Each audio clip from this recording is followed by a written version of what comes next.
Oh, because it's backwards. Yes, I know.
Okay.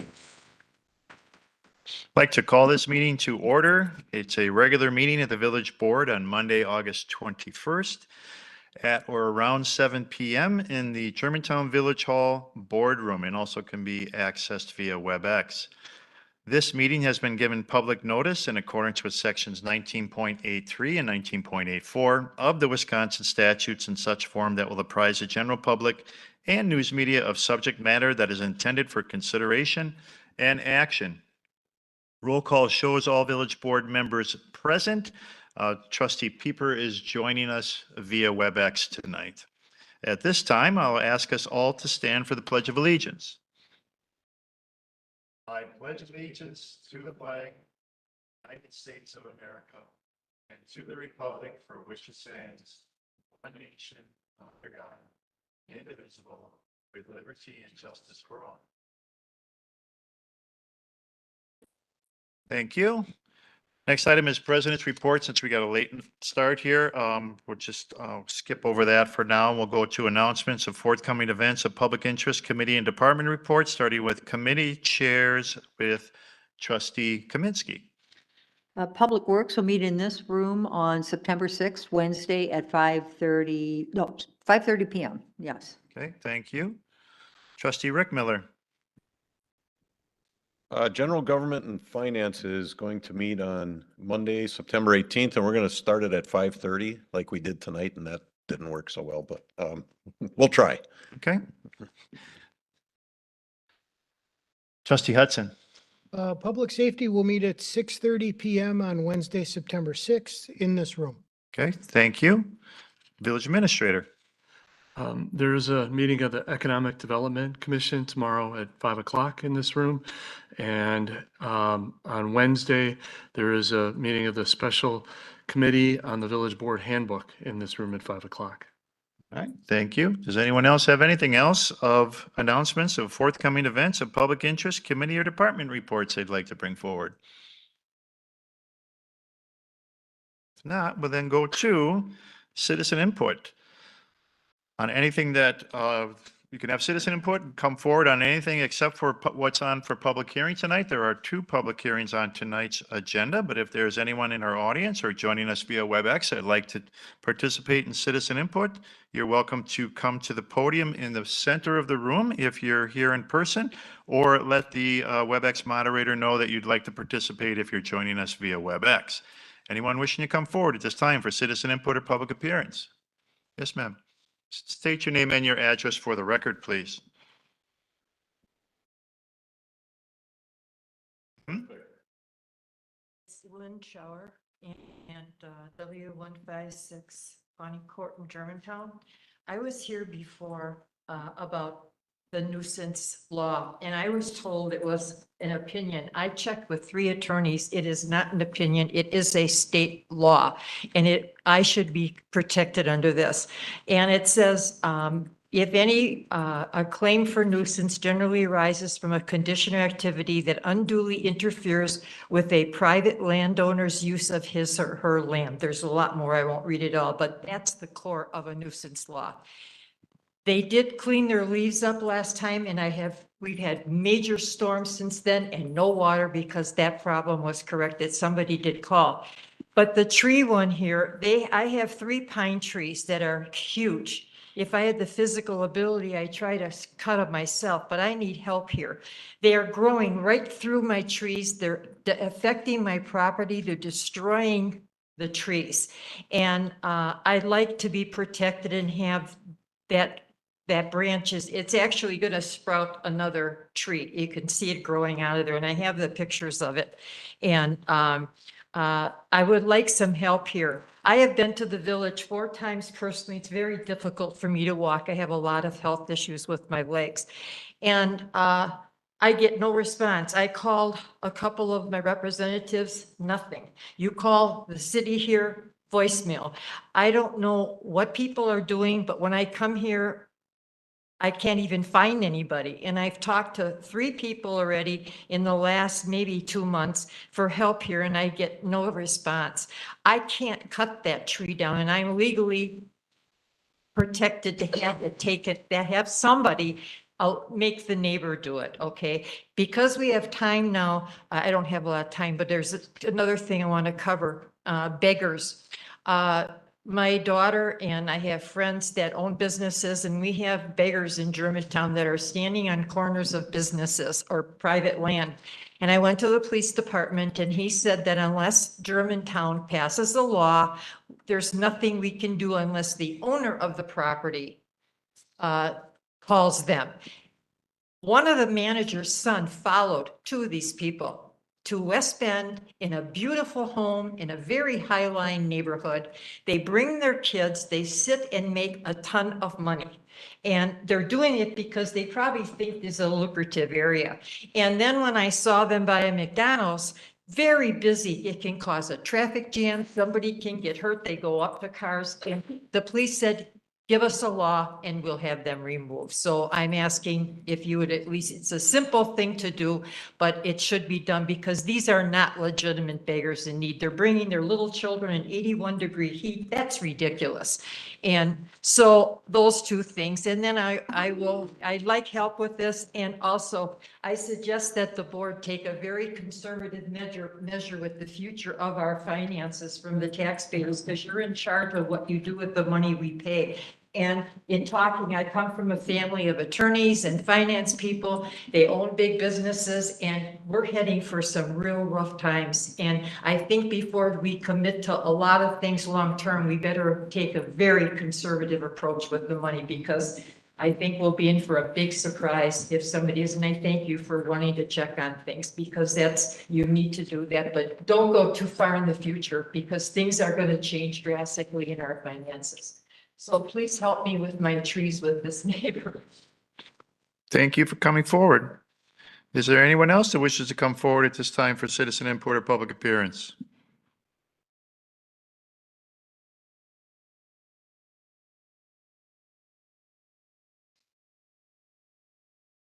Eric Evans, North 68, West 13337 Ranch Road. I'm here today to help clarify the information about our proposed driveway on Elm Lane in the Harvest Hills subdivision. Back in June, when our proposal was in internal review, the Public Works Director supported our proposal with the driveway on Elm Lane, stating it would be a safer driveway and pose less risk to traffic than a driveway on Harvest Ridge. With that being said, the village staff's recommendation was to approve the request to revise the Elm Lane access and allow a new residential driveway on our lot, with the one stipulation that the drive shall be no closer than 120 feet from the intersection. We then went in front of the current Plan Commission on June 12th. Their recommendation was also to approve the request for the release of the no access restriction and allow our driveway on Elm Lane, following the same 120-foot stipulation. Just a little backstory then. Before we purchased our lot, we did review, we were given the Harvest Hills subdivision covenances and deed restrictions to see what size home, layout, materials were going to be required in order to build in the subdivision. Also, there's a section that states about a grading plan. This indicates a master grading plan has been prepared by the developer's engineer and reviewed by a Village of Germantown's engineer. It also states that no deviation shall be permitted without proper approval. So since the current master grading plan indicates the driveway on Elm Lane, that is what we started to follow. Since the plat survey and the master grading plan do not match, that is what brings us here today. So I feel there has been multiple areas of miscommunication on this specific issue. We are looking for some understanding here because of the miscommunication that involves our lot since we've owned it and the years before. Thank you. Thank you for coming forward. Is there anyone else that wishes to come forward at this time for citizen input or public appearance?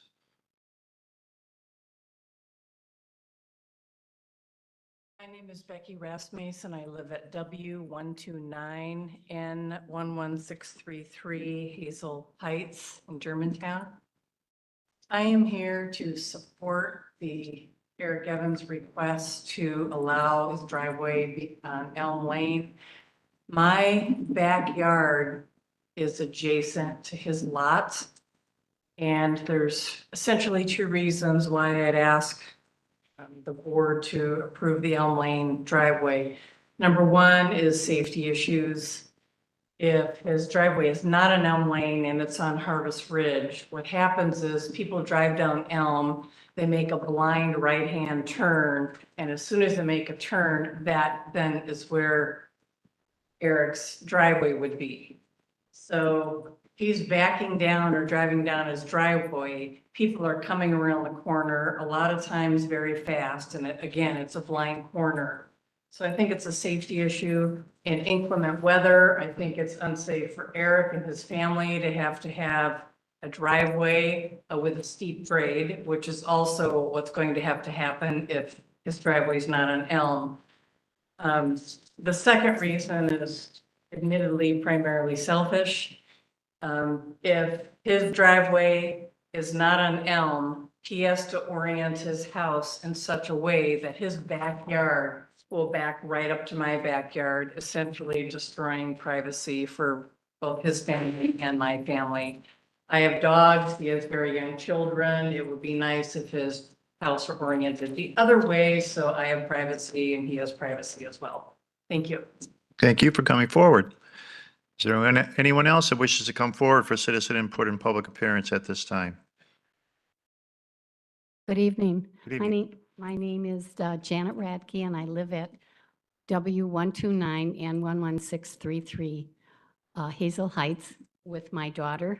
We co-own a home, and I most adamantly support the driveway being on Elm, again, for all the reasons that she's suggested, but aesthetically, for both of our properties, I think it would be a very wise decision. Harvest Hills is a small community, and it's 1 acre lots.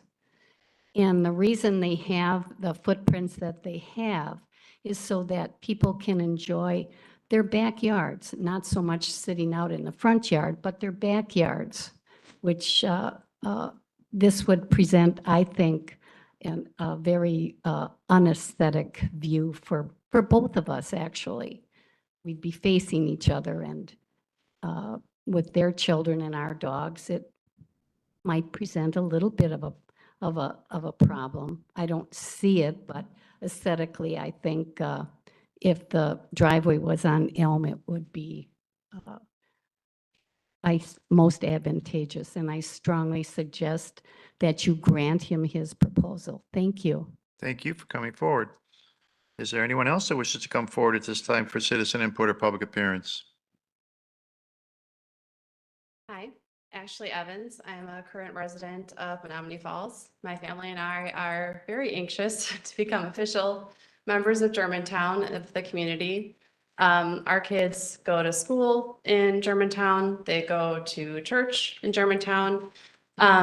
Obviously, I support the driveway on Elm Lane for all of the reasons stated. Safety is a big concern for me. Our current driveway isn't super steep, but I mean, there's definitely been times that kids are rolling down with the balls and the bikes, and a driveway on Harvest Ridge would be probably about twice as steep. And I can be clumsy in the winter, so I don't want to be rolling down the driveway either. The other concern I wanted to bring up is I know there was some talk about too much traffic on Elm Lane with that driveway being on Elm. But even if the driveway is on Harvest Ridge, I do want to point out that I will be driving up and down Elm Lane several times a day. Either way, taking my kids to and from school, activities at their church, and sports practices. So I don't think that a driveway on Elm would preclude me from doing that. Thank you. Thank you for coming forward. Anyone else wishes to come forward at this time for citizen input or public appearance?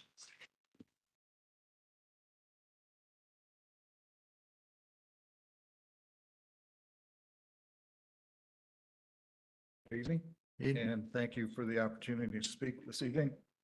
Tom Steinbach, W204 North 10609 Hilltop Drive.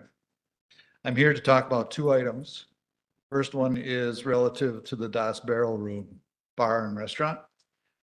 It is my understanding that the current business is in violation of its CUP as a result of it expanding its parking lot onto grassed area. I also feel that the large permanent stage that's been installed behind the building for outdoor music should be in violation of its CUP. I also think there could be a very possible violation of the city's ordinances relative to public nuisance due to the volume of music that's present there on Thursdays, Fridays, Saturdays, May through September. So my question is, when we have a violation for a CUP, why does the business owner continue to be able to use that parking until it's resolved? I guess there's an amendment being proposed for the CUP, but that has not been taken up yet. So why do we as a village allow a violation to continue until that's resolved? To me, that makes no sense. In this case, maybe it's not a hazardous situation, but in other cases it could be. So why don't we just step in, get some backbone and say, it's not in your CUP. Can't utilize that parking until that CUP is amended. So I'd appreciate the village to consider this question, and I would appreciate the clerk to make note that I would be looking for an answer formally on this issue. My second item that I'd like to bring forward is we are engaged in the current budget process for 2024. And I would strongly suggest that the village board consider adding officers to our police department. This has been a subject that's brought up for years, literally, by our chief. I talked to the chief just within the last week about issues where I live. We have citizens that disregard the speed limit every day. It's a place to drag their vehicles. I mean, drag strip. Straight as an arrow, they can see from one end to the other. I want to thank the chief though for doing some patrolling, because I've seen some patrolling going on out there. But I would strongly consider that the village board finally consider adding officers in the 2024 budget, finally. Because we need it to protect our citizens. We have a lot of hot issues going on. I understand that patrolling isn't at the top of the list right now. I appreciate that. I understand that. So we need more officers on the street. Thank you. Thank you for coming forward. Is there anyone else that wishes to come forward at this time for citizen input or public appearance?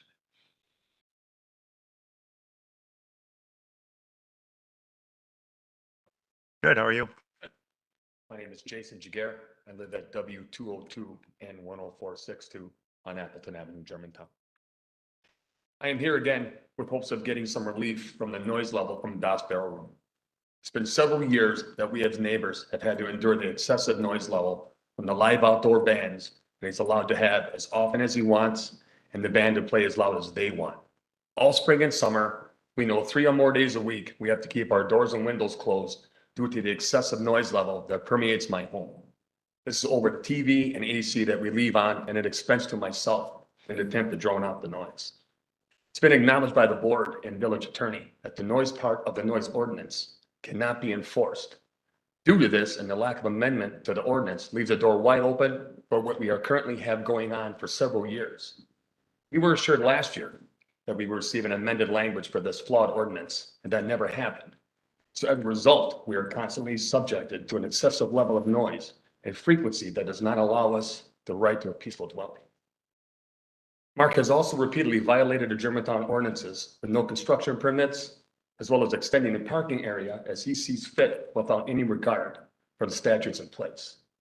The area he decided to extend has never been a parking area. And while still in violation, his license was renewed and should not have been, according to an email that my neighbor received.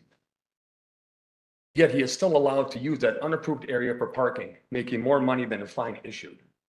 I was also told that he is currently asking for his CUP to be modified to allow what he is currently in violation for, which I would hope would not be approved. In our prior meeting, we were told to call the police and make it a matter of record. And when the police come out, as the board is very well aware of, their hands are tied as far as enforcing the noise level, which again is not new news. Having a noise ordinance where the noise part cannot be enforced should offend your sensibility. It should have been amended when this was an issue at other bar restaurants with outside music that are also in a residential neighborhood. We as residents and more importantly neighbors are not allowed to violate the public peace and good order ordinance. We are held to a far higher standard in regards to the noise level than Das Barrel Room. We are not allowed to have any amplified music or noise that can be heard by any of our neighbors. But this is what is being done constantly by Das Barrel Room. We don't live in a commercial area. The business he leases is in a residential area. It should be subject to the same noise ordinance as we are as neighbors.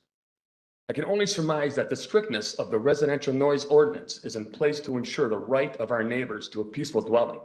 And again, we are not currently receiving that. I believe a fair compromise would be that any commercial business in a residential area wanting to have live music, keep it indoors with their entrance doors closed to contain the level of noise.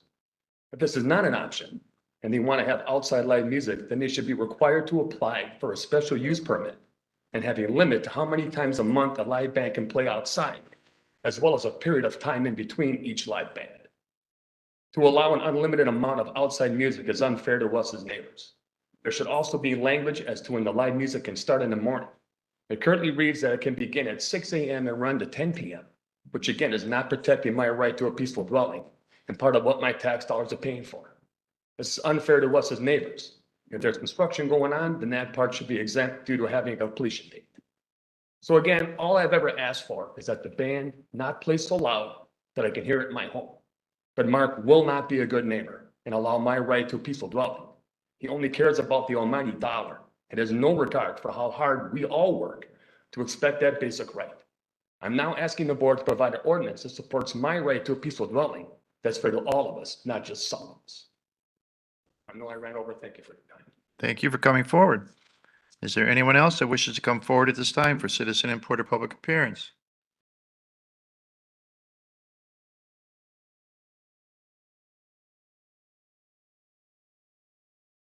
Melanie Smythe, N140W17938 Cedar Lane. I'll be short tonight.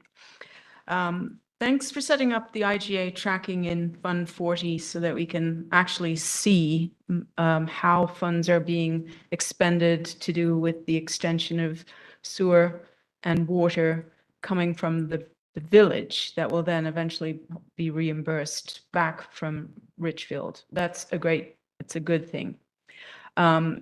Thanks for starting to look at the budget process sooner in the year as well.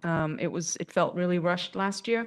I appreciate the time that everyone's putting into it and look forward to seeing more detail in the budget and also including being able to read the Ehlers investment reports that were referenced tonight at the GGF meeting. Switching subjects, I support the driveway on Elm Lane.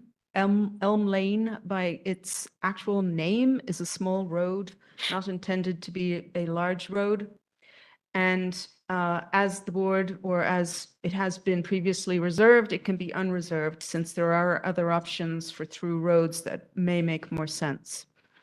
New subject. On the Tracy Cross housing market study, I believe, and since Mr. Retzlaff is here, he can confirm there was a requirement by the state that there needs to be some kind of market study done for this.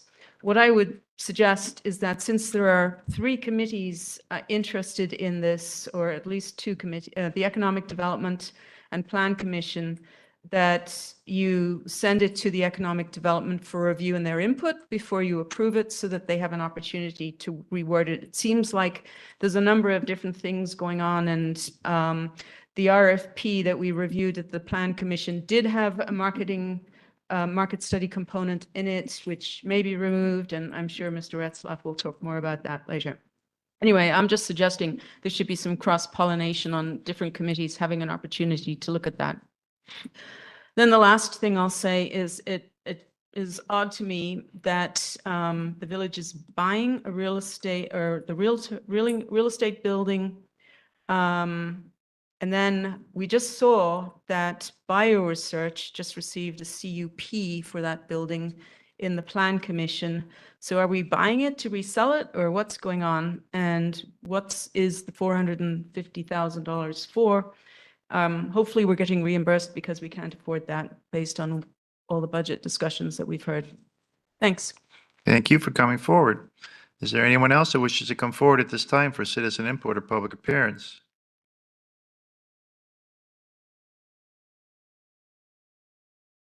Good evening, Scott Epley, W159 N10514 Old Farm Road, Germantown. A couple things. I know Eric and Ashley were here before, and I supported them being the right to have their driveway where they want, and I was the one that drove up and down that road and saw 10 or 11 other driveways. So I don't think another one's going to make a heck of a difference, but it will for them, and that's really what matters. They're right, their property. Also, you're going to be hearing from Carter Schmitz about the place to train kids, middle school, high school, adults out there, and I think it's sitting there empty, and he's going to try to redevelop it again, supporting that. These are things we want. We want people to feel they can come forward and be entrepreneurs in this village and make a go of it. So we need to support that, not drive them away. We can't embrace developers and send away people that pay taxes for decades. So everybody knows that's how I feel. In the Next Gen Housing Report, or whatever it's called, the 24 grand coming from the county. I know Jolene's listening online, but I'm a commissioner on economic development. And I was here at GGF, and it's being sent directly to the village board to approve. I'm a commissioner, and we're not getting a chance to review it. And then, I mean, that's fine because we're advisory, but I'd at least, like the opportunity to look at things like that. That's why the commission was built up. And we have a school board member on there, and they might have some ideas about how we should look at next gen housing because it affects them more dramatically than anyone in this room can imagine. If we put multi-tenant housing, then everybody should know that.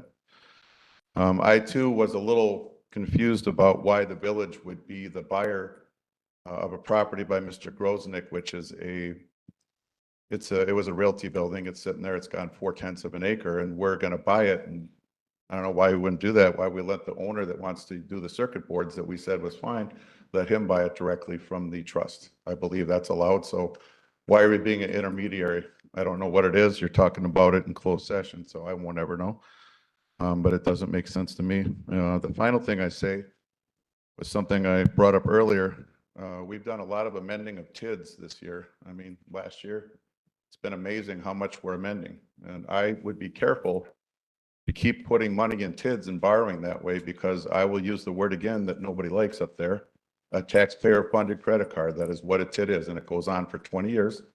And you can borrow all you want to, but you got to pay it back. The first TID that's going to close is TID 8 because it's doing well in 2031, according to Baker Tilly. I have no reason to believe they're wrong. They're right. So 8 years till we get any help. Just saying. Thank you. Thank you for coming forward. Is there anyone else that wishes to come forward at this time for citizen input or public appearance? Is there anyone online? Do you want to come forward for citizen input or public appearance?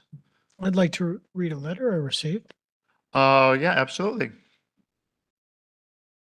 I received this from a constituent. She asked that I read it at this meeting, and it says, hello, I'm not able to attend the public hearing on August 21st, but I'd like to comment. I live right next door to the property and am very excited for this designation. Sorry to interrupt. Is this about one of the public hearings? It is. It is. It's part of that public hearing instead of now. Thank you. I apologize. Okay. Anyone else wishing to come forward for citizen input or public appearance? Anyone online? No? All right, then I have one other thing to enter into the public record for public input and public appearance. And it says, hello, please explain. If we have no money, that is what has been said at the village meetings. Let the departments know the budget is going to be like it was in 2008 for 2024. Why? Is the village buying 2 parcels of land? The 5.2 acres started a listing price on 6 of 2019 at $319,984, then down on 7/24, I believe 19, because it says 29, of $315,000, then up to $750,000 on 2/6/2021, and now $1 million on 8/10/2023. We believe this talk was going on for a while. Now the village will pay $140,000 per acre, which is 5.2 acres totaling at $728,000. What a bargain. Why didn't you buy it when it was listed cheaper back in June of 2019 and $450,000 for the property? For a village that has no money, where is this money coming from? And don't forget, it was mentioned again in the village employees are not making enough in pay, that the village board will be looking into adjustment on pay for employees. Please explain, if you compare us to other communities, why doesn't village had posted on government salaries since 2018 what our village employees make? The other communities have it posted also. The Germantown school salaries are posted under the government salaries. Please note too that we know the city of West Bend uses Germantown as a guide for comparison in salaries for their employees. Employees working in the village are government employees. This is to be posted, not requested by the residents to view. You as a board want to increase our taxes, and we should be able to view salaries too.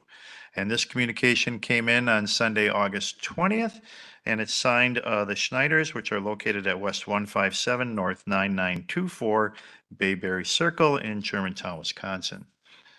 That takes care of all items under citizen input. We will then go to the next item on the agenda, which is public hearing. There are 2 public hearings on tonight's agenda. We'll start with public hearing item A, which is Joseph and Suzanne Schuster, which are applicants and property owners of West 156 North 10081 Pilgrim Road, application for historic designation, which is on tonight's agenda for public hearing and action. To give us more information on this new public hearing for item A, we'll turn our meeting over to our Community Development Director, Jeff Retzlaff. Thank you, Mr. President. The village's historic designation program is contained in Chapter 26 of the Village Code. Included in there is our historic preservation policy and goals that are intended to guide the preservation of historic structures, parcels, and in cases of, for example, the old Main Street area, corridors or districts. The historic designation process is a voluntary one. The historic designation is a village designation. And that designation serves as an overlay district. It's an additional layer of regulation, if you will, in terms of protecting structures and sites with historic or special cultural, social, economic, political, architectural, archaeological, or geological character or interest. And anyone owning those properties or buildings are required to get a certificate of appropriateness from the Historic Preservation Commission prior to performing any improvements or alterations or redevelopment of those items. Joseph and Suzanne Schuster, property owners of a property on Pilgrim Road, are seeking the historic designation for the Schuster House located at West 156 North 10081 Pilgrim Road. The parcel is shown on the screen. It's approximately 1 acre in size. These graphics show the property today. A little background, J.C. Hubenthal was the original owner of 160 acres and gave approximately 80 acres to a son, Mortimer, who built a home back in 1859, a log cabin and a barn. Joseph and Emma Schuster acquired the property in 1905. And as of note, both the County Line School property and the Spasland Park property, as they're known today, were originally part of the overall Schuster property. Historic significance claimed by the current owners include the buildings illustrate an important aspect of Germantown's history, and the dwelling is architecturally significant. In terms of the overall process, the process involves review and recommendation from the Historic Preservation Commission, which was carried out on 5/17. They recommend approval. The Plan Commission met on 7/24. They also recommend approval to the Village Board, and following the public hearing this evening, the Village Board will take action on the application for historic designation. With that said, again, the recommendations of the two groups are to approve the requested historic designation for the Joseph and Suzanne Schuster House property located on Pilgrim Road. Thank you. Thank you, Director Retzloff. Then open this public hearing by hereby stating a notice is hereby given that a public hearing will be held before the Village Germantown Village Board at the Germantown Village Hall located on Mequon Road in Germantown and virtually through the WebEx platform on Monday, August 21st at 7 p.m. or later. The purpose of said hearing is to hear any and all parties, their attorneys or agents for or against the following application filed by the applicant for a historic designation pursuant to Section 26.06 of the Germantown Municipal Code on the following described property. The applicant is Joseph and Suzanne Schuster, who are the property owners, and the property is located at West 156 North 10081 Pilgrim Road. At this time, if there's anyone in our audience that would like to come forward to speak for or against the historic designation, you're welcome to do so at this time. Is there anyone wishing to come forward to speak for or against? Yes, Trustee Hudson. Thank you. I received a letter from a constituent, Nadine Sonman, and this is what she has to say. Hello, I'm not able to attend the public hearing on August 21st, but I would like to comment. I live right next door to the property and am very excited for this designation. My maiden name is Schuster, and this is all part of my family's property. I live on 3/4 of an acre, which was all part of the original property. My brother has done a lot of research into our family history, and this property means so much to us. I remember baling hay where the church now stands. The chicken and duck coops and other outbuildings may be gone, but the memories will last forever. What's left of the barn and the milk house is now owned by the church. You already know that where County Line School and Spasland Park used to be our property. I went to that school and now my grandson goes there. I can still remember when Pilgrim Road was only 2 lanes and there was another farm to the north of us. It is always a good thing to preserve history. Sincerely, Nadine Schuster Soneman. Thank you. Thank you for entering that. Trustee Baum. Potentially for clarification on what he said, Jeff, do you know where on that aerial view, where the barns are that she was referencing? Back. I do not. I know there's an accessory structure behind the church, but I believe that was one of those modular office buildings that was brought in that you can sort of see immediately north of the church. Sure. Other than that, I don't know exactly. Okay. Could be a Trying to smaller understand. building. Thank you. Is there anyone else that wishes to come forward to speak for or against the historic designation?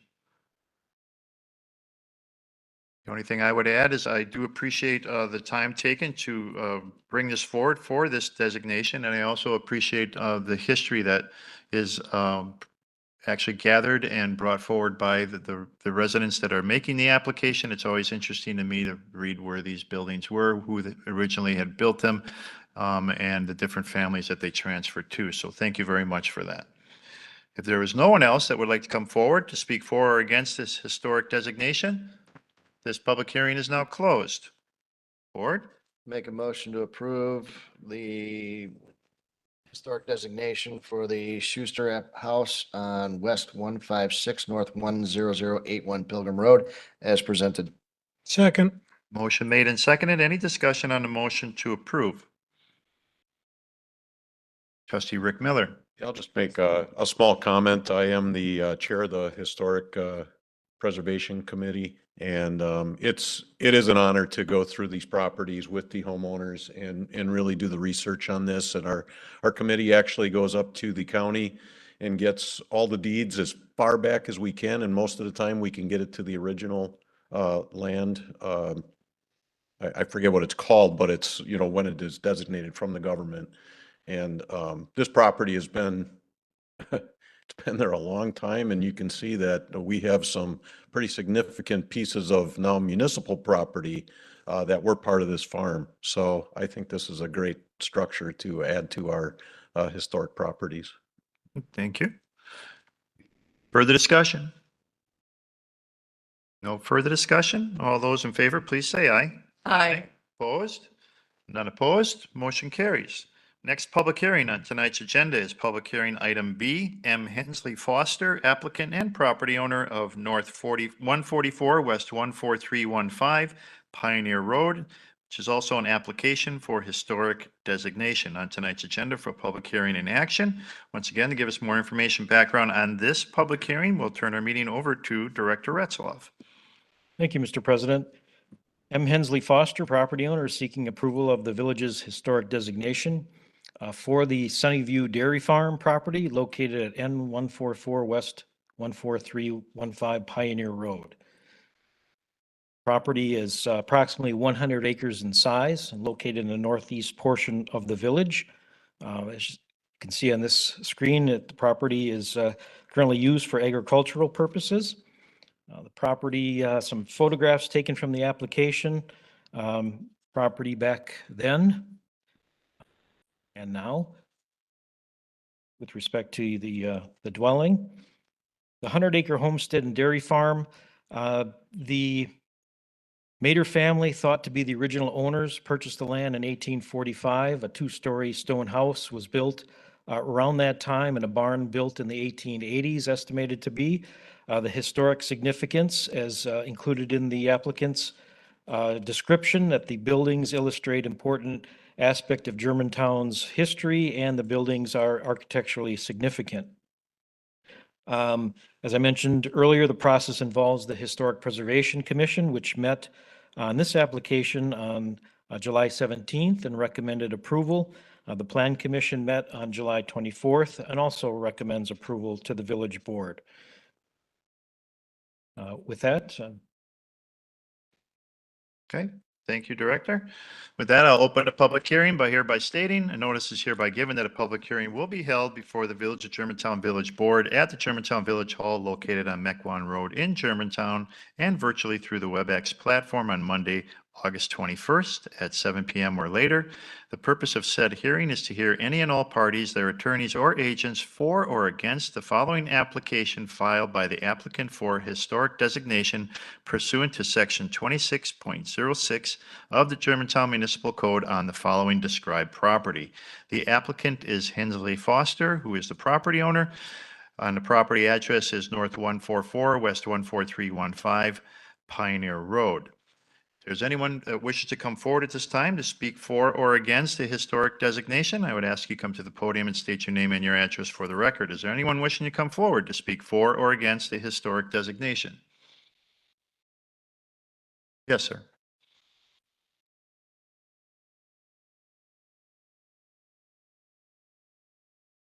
Tom Steinbach, Hilltop Drive, stated my address before.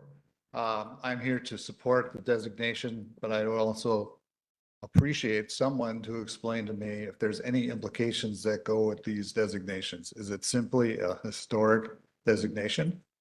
Or are there tax implications? Or are there development limitations that go along with this designation? I don't understand that, and I would appreciate an explanation if possible. Sure. Director Retzloff. Yeah, as I mentioned earlier, the historic designation is an overlay zoning district that includes certain restrictions on use and improvement of the property. The certificate of appropriateness is required anytime there's a modification that's proposed to the structure. That would need to be proposed to and presented to the Historic Preservation Commission for their review. And the intention is to ensure that any improvements are consistent with, to the extent possible, architecturally, the architecture of the structure, and also comply with applicable building codes. There is a provision that improvements that are made strictly in compliance with the architecture and are intended to preserve the quality and character of the structure. Building permit fees are actually waived for those particular components of the improvement. But beyond that, it's a local designation and a voluntary one, again, that the property owners take on willingly as they go through the process. I'm not aware of any specific tax implications. I don't know, Rick, if you are. No, I don't know of any either. I don't believe there's any tax implications on this. I mean, there might be the ability to apply for some credits for building through the state. The tax credits are based on state designation and federal designation, but not municipal designation. So they would have to step it up to 2 levels if they want tax credits. I would say as part of the municipal code, the only benefit financially that you get is the fees are waived for building permits for, let's say, a roof or anything exterior. Okay. Is there anyone else that wishes to come forward at this time to speak for or against the historic designation? If not, this public hearing is now closed. Board? I'll make a motion to approve the application for the property of North 144, West 14315 Pioneer Road by the Hensley Foster family for the historic designation as presented. I'll second. Motion made and seconded. Any discussion? Trustee Rick Miller. I think Mr. Foster's here tonight. Is that correct? Thank you for allowing this because that is a beautiful property and it's a beautiful house. One of the very interesting things to me, and this is one of the reasons I do it, my family's been in Germantown a long time. I saw the name Hornig on one of the deeds. And of course, my parents are still alive. I called my mother. I said, the Hornigs are part of our lineage, right? And she said, yeah. I said, well, Christian and Sibylla Hornig owned this property for a while back before the turn of the century. She said, that's my great grandparents. So it was a little special to me reading the deeds if I could, because those deeds are pretty tough to read, but it was fascinating to me to know that some of my family owned this property at one point. So thank you for that. Further discussion?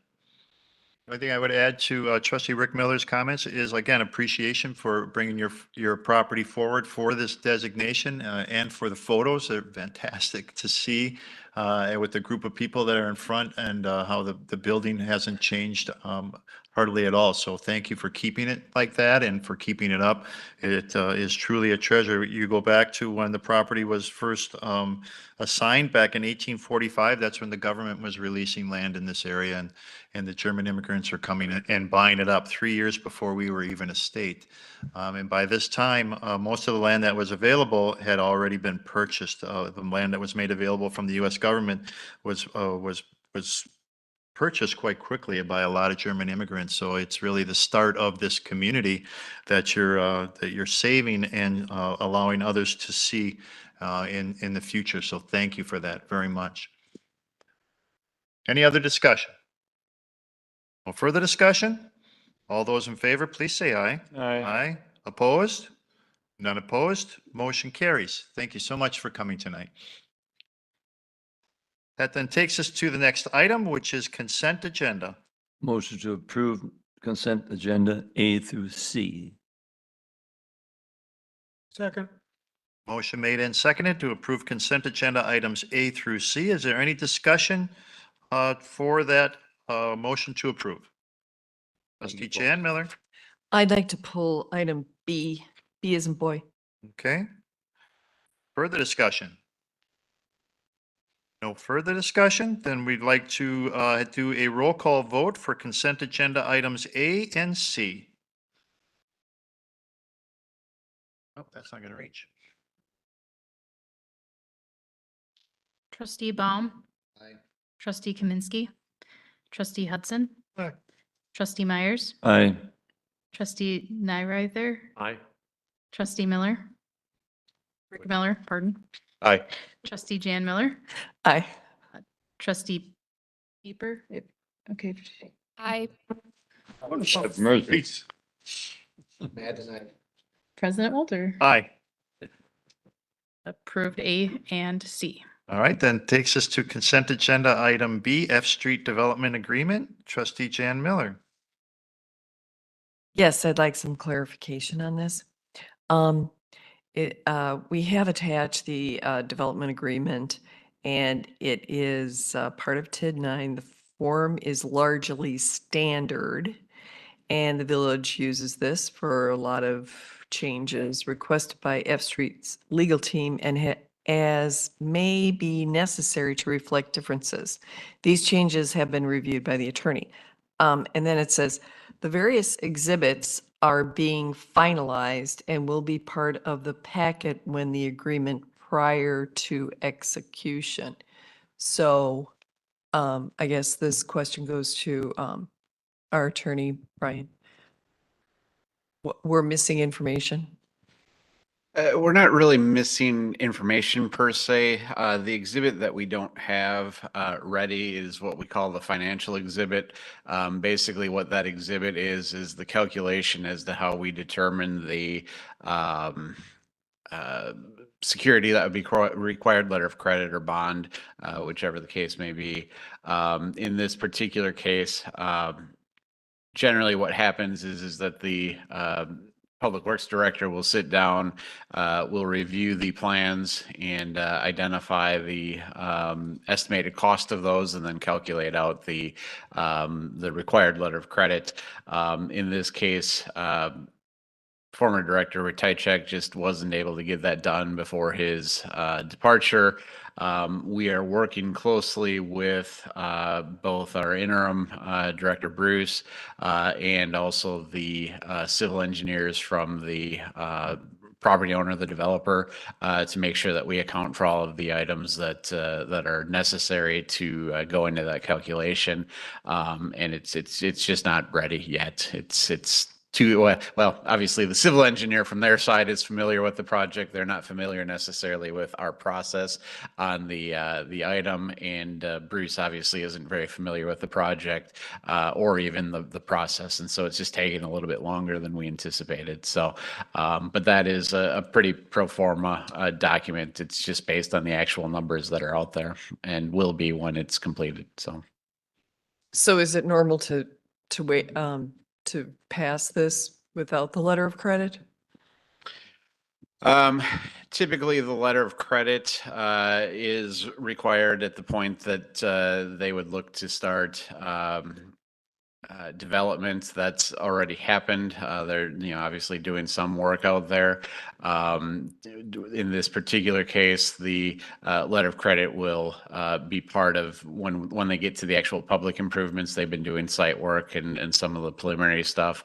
Once the public improvements are there, that's when the letter of credit would come into place, and we would anticipate that the exhibit will be completed by then, when they're ready to start that work. How long are we talking? What's the timeline? That I guess I don't know for sure. I know that obviously they're you're trying to go full steam ahead. I would imagine that they'll be starting on the public utilities aspect here coming up. Probably mid-fall would be my guess. And that's a totally uneducated lawyer's guess, not a civil engineer's guess. I can tell you that they've got some approvals that are still outstanding from the state that they're waiting on before they can, really get really into those improvements. And so I know that that's part of what's going on as well.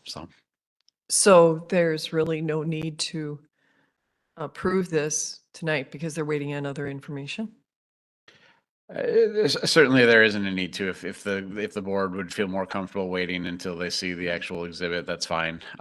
There's no huge rush other than just the fact that they have started some of the work, and so we're just trying to make sure that we don't lose track of some of the things that they're required to do in the development agreement. So,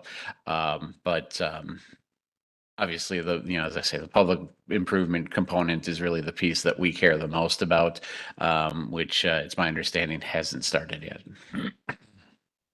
Okay, thank you. I would like to make a motion to postpone this item till the next meeting. Item B. All right, we have a motion to postpone consent agenda item B. That would require a second. Is there a second to the motion? One more time. We have a motion to postpone consent agenda item B. Is there a second? Motion fails for lack of a second.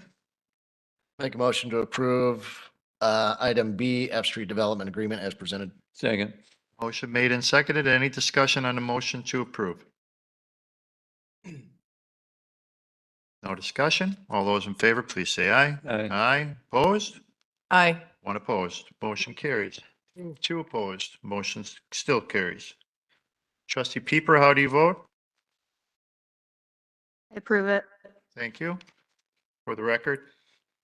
Next item on the agenda is unfinished business, starting with unfinished business item A, Eric and Ashley Evans, W130 North 11622, Harvest Ridge Lot 1 in Harvest Hills subdivision plat amendment to revise the Elm Lane access restriction to allow a driveway on Elm Lane. Motion to approve unfinished Hold business on. A. Trustee Myers, hold on.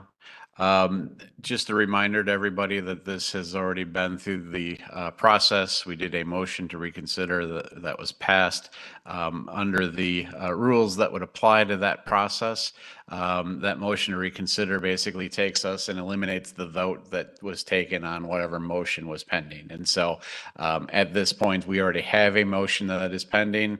If we go back and we look at the minutes of the meeting that this particular item was at, that was a motion to approve the request as presented.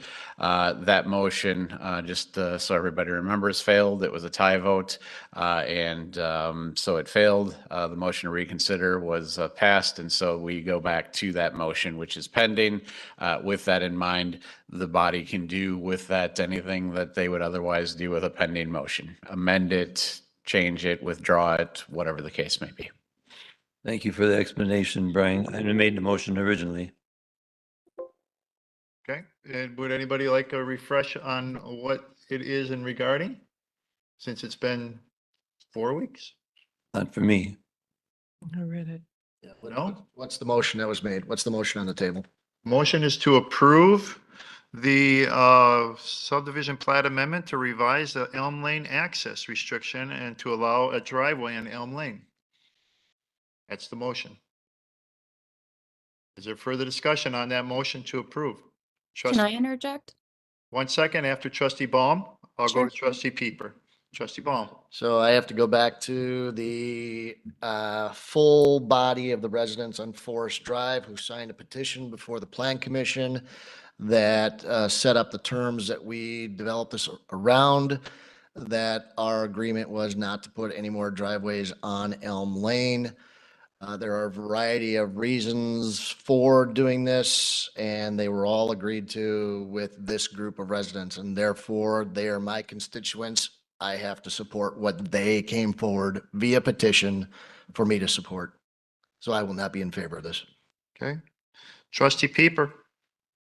Trustee Baum, when was that petition? I cannot give you actual dates. This was probably 5 or 6 years ago before this development was even involved. And the joke of the night was my in-laws even signed the petition. Okay, so a lot of things change in 5 to 6 years. We all know that. And this development was not even there or even planned 5 to 6 years ago. Things change. That cannot be denied in front of this board. And all the neighbors came out in support of having their driveway there. Even their neighbor that they would butt up to in their backyard. This would make it very not ideal for both the Evans and the neighbors if the driveway is not put on Elm Lane. Things change, we can make exceptions. I feel like we as a board are being way too harsh on the residents that we serve by not letting them put their driveway where they want when they have full support for it. I'm absolutely in support of letting them have their driveway on Elm Lane. Further discussion. Trustee Hudson. Could you go back to the plat drawing that you had? No, the prior one. What is this from? And can you talk a little bit about the red rectangular box, please? At the bottom? Yeah. Sure. This is a portion of the subdivision plat document for Harvest Hills subdivision. The parcel in question is highlighted with a solid bold red line, and the thinner red box highlights the restriction that's on the plat that reads no access shall be allowed from any lot on Elm Lane, to Elm Lane. Which came out of Plan Commission. This is what was adopted by the village board when the subdivision was approved. I think what we're forgetting was that this was when the start of the subdivision, before any ground was turned, and the plat was presented and approved by the village board. And part of that approval process was the agreement of no access to Elm Lane. And that was 5 years ago? Gosh, yes, it was at least 5 And years that's ago. before they turned dirt, before they did any type of grading out there, because of the residents that came out from the neighborhood behind Mequon Road and had their petition. That was part of the reason, or how it was approved as a subdivision on this.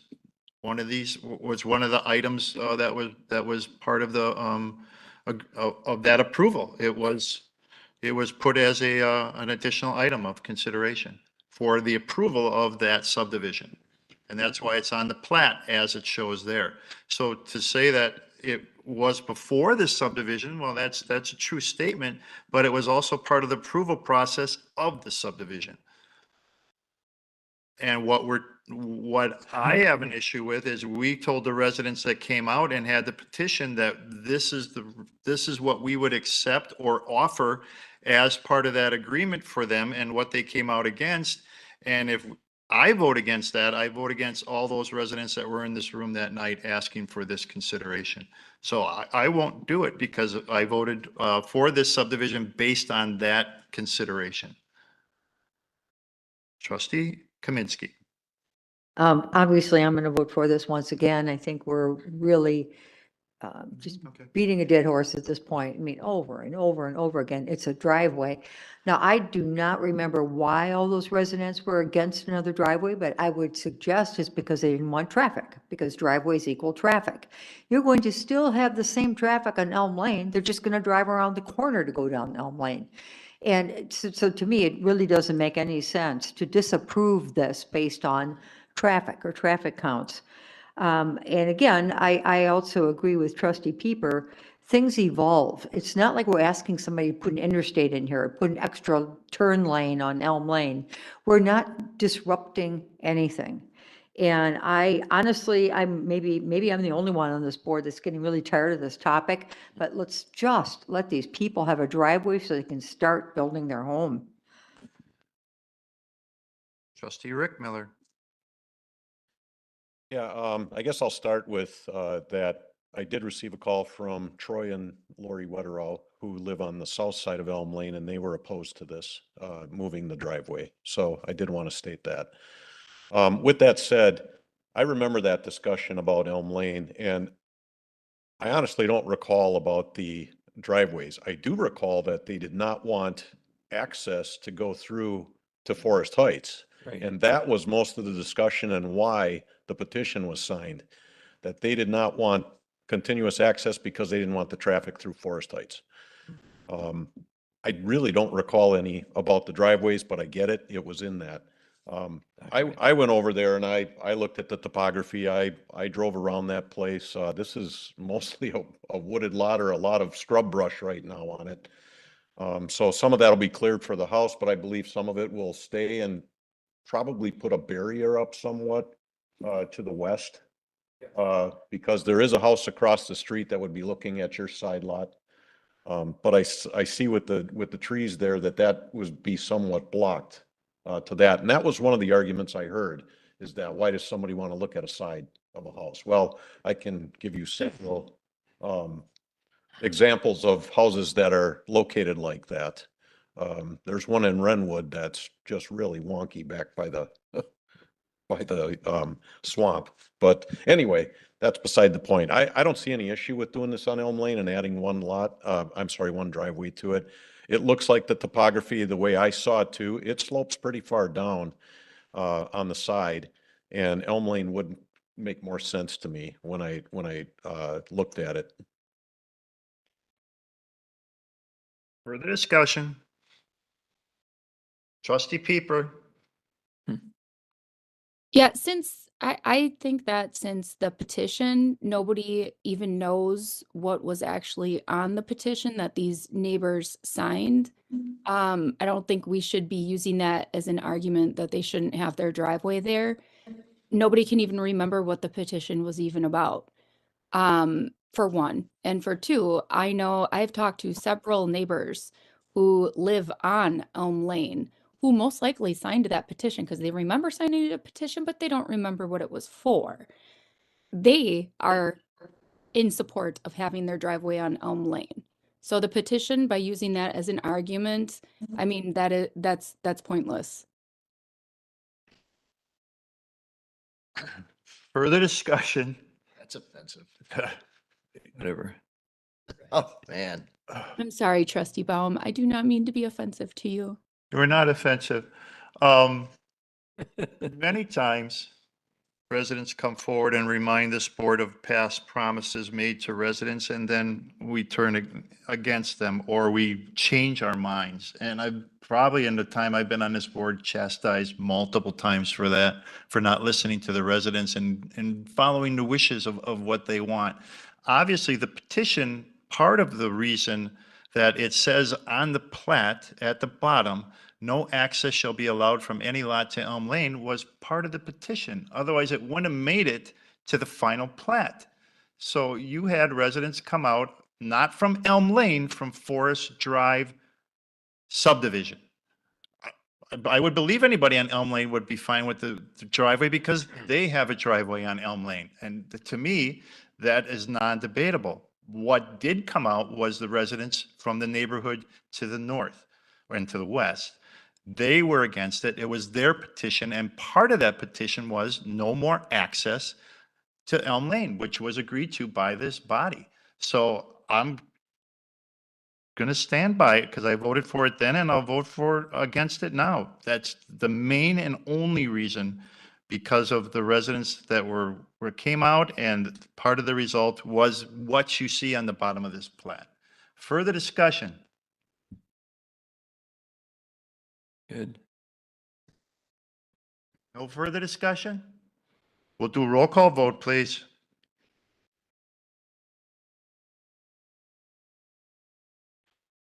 Trustee Baum, Nay. trustee Kaminsky, trustee Hudson, Aye. trustee Myers, Yes. trustee Nyrither, Nay. trustee Rick Miller, Aye. trustee Jan Miller, Aye. trustee Pieper, Aye. and President Walter. Nay. Motion passes. Thank you for coming and spending time with us. We appreciate it very much. And thanks to neighbors for coming out and speaking in your favor. I appreciate that as well. That then takes us to new business. New business item A, Carter Schmitz Training Systems LLC, agent for Azaki Development Corporation, property owner located at West 188 North 11770 Maple Road, Unit 5. Conditional use permit application for an indoor health or recreation establishment pursuant to section 17.33 subsection 3 subparagraph H and section 17.29 subsection 1 subparagraph KK of the village zoning code. Motion to approve new business A. Second. Motion made and seconded. Does anyone want to hear the background or information from Director Retzlaff? Sorry, Jeff. Further discussion on the motion to approve. Trustee Nyrider. I would love to hear the information, but We can meet separately in the back. that's all right. I'm not gonna. Do that tomorrow. Throw this up, but I had one question. Is there any outdoor use here, Mr. Retzloff? No, there's no outdoor activities proposed. Okay, thank you. Further discussion on the motion to approve. No further discussion? All those in favor, please say aye. Aye. Opposed? None opposed. Motion carries. Trustee Pieper for the record. Yeah, I don't know if I'm speaking super loud or not, so if I don't chime in and say no, my answer is yes. All right, thank you. Next new business item is new business item B, appointment of Donna Cox as Germantown Village Clerk. Approve as presented. Second. Motion made and seconded. Discussion. As part of discussion, I do have a memo that has been received from Jim Healy, who is the village administrator of Richfield. It's dated August 21st, 2023. And the subject line is appointment of Donna Cox, village clerk. I am ready to express my support for the confirmation of Donna as village clerk for the village of Germantown. Over the past 6 years, I've had the privilege of working alongside Donna in her capacity as a deputy clerk for the village of Richfield, and I am confident in her exceptional qualifications and dedication to citizen service. Donna has consistently exhibited an unwavering commitment to professionalism and excellence in her role as the deputy clerk for the village of Richfield. Her dedication to serving others and her exceptional organizational skills have played a pivotal role in ensuring the efficiency and effectiveness of our duties related to the election administration, where she is one of the state's leading subject matter experts. Although Donna is no longer part of our team, I hold her in high regard, and I believe that she will continue to excel in her pursuit to excellence. So even though she is no longer serving the taxpayers in Richfield, from my perspective, the next best thing is keeping someone of this caliber inside the county, where she can continue to help make a positive impact for her new community and ensure fair and transparent elections continued to be a priority in Washington County. And that is signed by Jim Healy, Village Administrator of Richfield. Further discussion on the motion to approve. Go Village Administrator first. I'm sorry, I just wanted to point out, Donna is with us here this evening. She came in and to participate in the meeting, and I wholeheartedly support her appointment into the position. All right. Thank you. Welcome for coming. Discussion, trustee Nyrider. Donna, just so you know that normally our meetings are over by about 7:45. Very unusual. AM.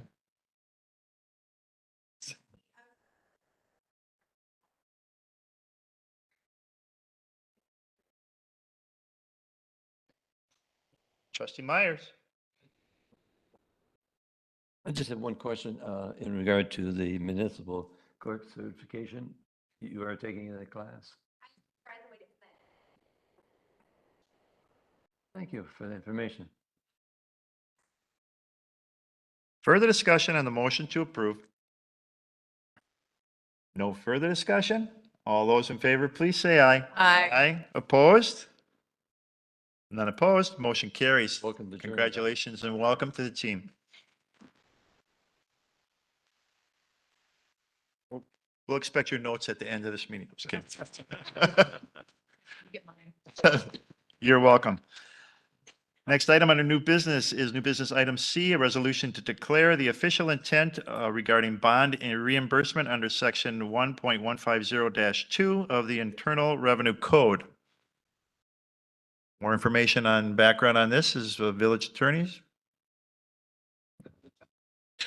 Sure, although as I said in GGF, I reserve the right to phone a friend, although I think I have a pretty good understanding of even the background stuff. So in short, as part of our various projects that are water related, specifically the items related to well 12 up in the northwest part of the village, as well as the water main work, Concord Avenue, for example, being the biggest part of that project. We are incurring or are about to incur some costs that are related to those things. Those costs traditionally would be done by borrowing. You may recall that as we went through the borrowing process last year, correct me if I'm wrong on this, that as we went through the borrowing process last year, we decided to pay for capital improvements not through bonding, but instead using capital reserves that were available. And so we didn't do that this year so that we didn't have any funds from borrowing to pay for these water projects that are forthcoming.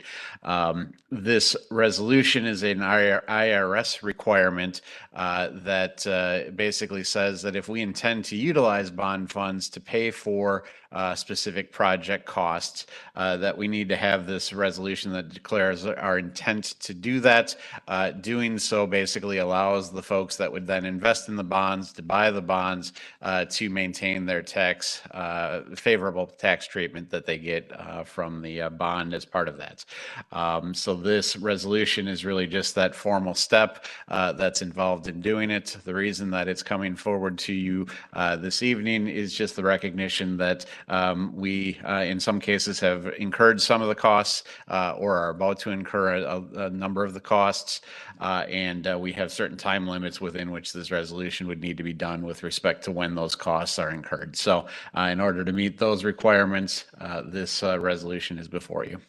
Motion to approve new business C. Second. Motion made and seconded. Any discussion on the motion to approve? No discussion? We'll do a roll call vote, please.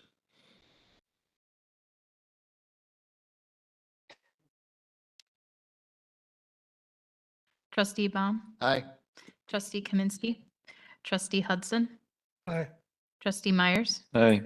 trustee Nyrather, Aye. trustee Rick Miller, Aye. trustee Jan Miller, Aye. trustee Paper. Aye. And village president Mulder. Aye. Motion passes. Who's ever is there someone in the booth tonight? No, Aaron is. Aaron, can you turn up the sound a little bit? I know you're probably adjusting it for trustee Peeper's responses, but I'm getting a text from people that are watching that they can't hear. So I don't know if you adjusted the volume. Could you turn it back so that people at home can hear? I appreciate it. Thank you. Next item under new business is new business item D, contract with Tracy Cross Incorporated for a housing market study. More information, background on this new business item. I'll turn the meeting over to the village administrator. Thank you. This item originated with a meeting that village staff had with county staff actually now a few weeks ago, along with input from the representatives or members of the Plan Commission as well as the Economic Development Commission. One of the things that would be very helpful to the village board, the Plan Commission, the Economic Development Commission moving forward with the work that they're doing is additional information on the housing market within the village of Germantown. That would help to inform and provide data to support the master plans that are going to be developed for each one of the areas, districts that were identified during the 2050 planning process, and would also be very helpful when there are development proposals coming forward to the village for residential development. We did learn at that meeting that we had with county staff that the opportunity to fund a housing market study like that using next generation housing money. We submitted an application. The next generation committee meets on a quarterly basis, and we were able to get it in to their August 9th meeting where it was approved for $20,000. And the consultant who has done a similar housing study for the city of Hartford about a year or so ago is Tracy Cross and Associates, who would be the consultant for this project. I think a couple of other key points to mention is approving this and going forward with the study does not in any way obligate the village to go forward with any next generation housing development or to accept any other additional next generation housing money or have any next generation housing development in the village of Germantown. There are no obligations along those lines from accepting these funds. I also would like to point out that, although this includes the next generation housing, the scope is a little bit broader than that, quite a bit broader than that. It does it does address all different types of housings, single family, multifamily, and all different price points of housing as well. So, and again, this would provide helpful background information for much of the other work that's being done with the Plan Commission and Economic Development Commission. I did bring it forward. It went as at GGF this evening. I did put it after talking with Trustee Rick Miller, the GGF chair, put it on both because as we are trying to proceed with, some pace on the other studies that the Plan Commission is putting together, and again, having this background information completed would be helpful to that process. Motion to approve new business D. Second. Motion made and seconded. Any discussion on the motion to approve? Trustee Hudson? I think I'm on the Economic Development Committee, and this is the first time I'm hearing about this. So I don't want to sound like I'm taking this personally, but why wasn't I invited? There is the next Economic Development Commission meeting is actually tomorrow night. It's tomorrow night. And this is on the agenda for tomorrow night. There was not another Economic Development Commission meeting before, in between when the application was submitted and when the village board met tonight. So who was consulted on the Economic Development Committee and who chose not to pick me? Again, not taking this personally. Trustee Pieper was aware of the application. And again, the information was distributed to the Economic Development Commission with the packet that went out last week. And that is scheduled at the earliest opportunity. I don't know if you want me to interject or not, but Trustee Hudson, this actually came about with me reaching out to Joshua Schulman, asking for funding to figure out our housing situation. He said there was county funding available, but we would need to act kind of quickly on it. So this was not brought up at our last meeting. It was supposed to be brought up at the meeting that we were going to have, but that was canceled because we didn't have a quorum. So you didn't miss out on anything. I was the only one privy to that information. And I asked Administrator Krecklow to bring it forth to the board. I appreciate the clarification. Further discussion, trustee Nyrider? Just a point of emphasis, I'm confused a little bit when I read this, because at one point it says there will be no cost to the village for the study. Then under the recommendation, it talks about, $20,000 to complete the housing market study for the village of Germantown. This is reimbursable or grant-wise through the county, am I correct? Correct. The county will pay the full dollar amount, but since it is a contract with the village, it does require village board approval. We do it ahead of time. Okay, but at no time do we pay any of this and get reimbursed. We will pay and get reimbursed from the county. Because what I'm concerned about is in this contract, it talks about they get $10,750 upfront when this is signed. Geez, they haven't done any work and they're already pulling over $10,000. I'd love to have a job like that. It's a retainer. I don't think it's entirely on, I understand your point. I don't think it's entirely unusual for consulting contracts like this to have, some of those payments up front. I think, Okay. yeah, I've seen, it's not out of line with other similar type things that I've seen. Okay. And the other thing is, when you're talking about housing and, market analysis, timing is very important. So information, if it's delayed or whatever, gets old and isn't going to do us a lot of good. So I was trying to read through here to see the timeliness of getting this study done, so that the information is fresh information that we can use to benefit Germantown and whatever. And a couple of things that I would say on that is the timeline was pretty aggressive, that they would be trying to complete this, I think, within a matter of a few months. The other thing that I was impressed with the methodology that I saw them use in Hartford is that a lot of their data was based on actual sales data that they were able to pull, as opposed to just relying on data that you can get from like the Bureau of Economic Analysis or census data, things like that, that are where the data is pretty old and stale, because you're absolutely right.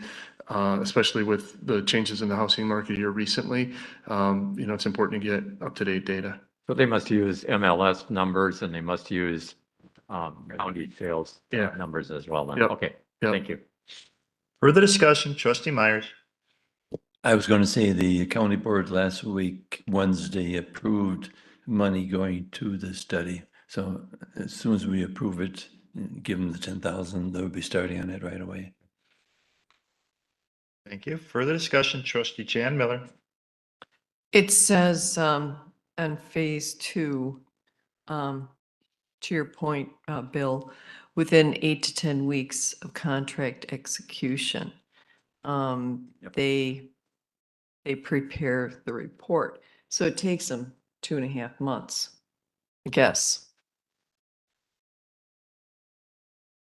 But why doesn't the county just give, if they approve the 20,000, why don't they just send you, the village of Germantown, a check for $20,000? Because if you don't spend it, then why would they pay it? I'm sorry, Administrator Krecklow, if I could just interject too. I know you did a great job presenting this. Hartford actually was given money from the county to do this study, and they found it very helpful and useful, even though they didn't even go with next gen housing. They don't have a next gen housing development planned. They actually are not doing it at all. But they found this study was actually very helpful for them to plan the future of housing in their I don't know if Hartford is a city or a village, but City. so, but to answer your question, Trustee Miller, they wouldn't just write a blank check, because what if we only spent $5,000 of it? Then what would happen with the other 15,000? So they reimburse for whatever we spend up to 20,000.